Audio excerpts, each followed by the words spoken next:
I look at as truth is an alignment or what feels true within, and that can change from moment to moment, but that truth within, permission is based on somebody outside. I say, live according to your own truth. Lovely. Well,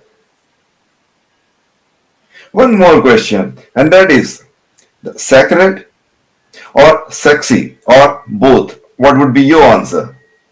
Both. Sacred is sexy and sexy is sacred. Oh, wow.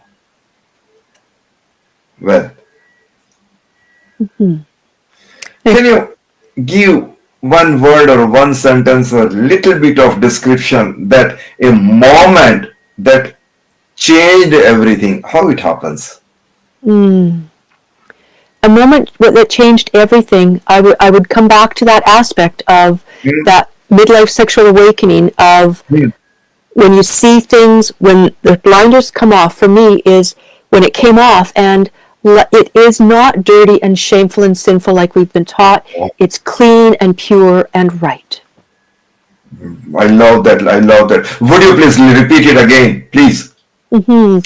That sex and that erotic nature, and I'm going to put the context of when it is in it of itself is clean and pure and right.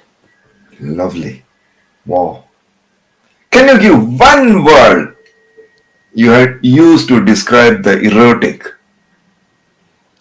Life force energy.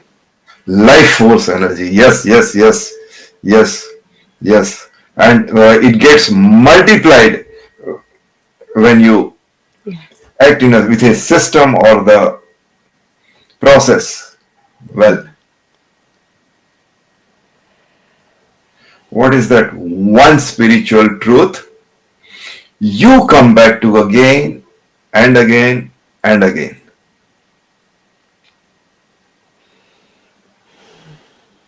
There is no other or out there.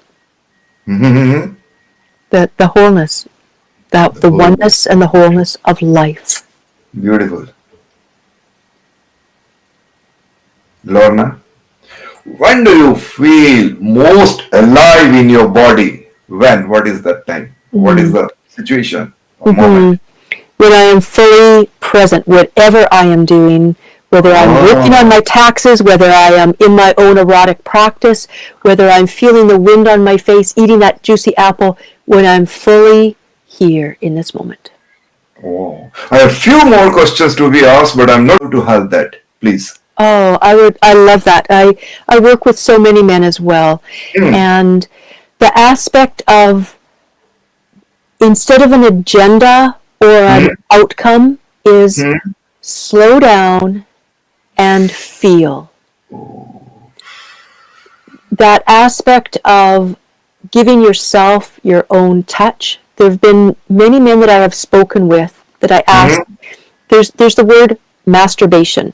And it's a word that's very much used. I use it as a touch point because that's what people know, and I then let it go because that word itself is based on the word shame, and there is no shame in self-love or solo sex.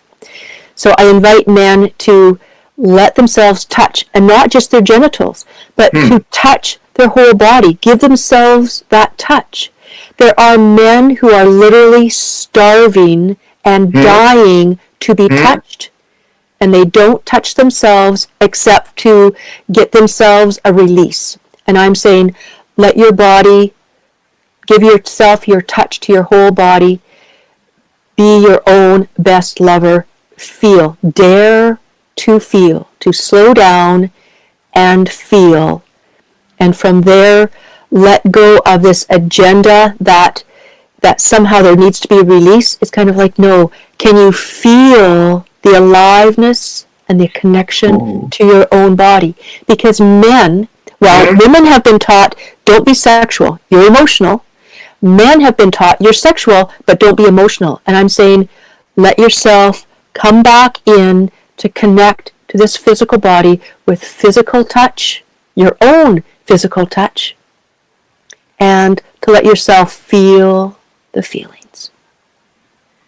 Because for most of the male, or all the male, they think that not to go slow down or not going slow down itself is the ego that male should Yeah. have, Yeah. and perhaps that is the reason that they keep their ego at the top. Yeah.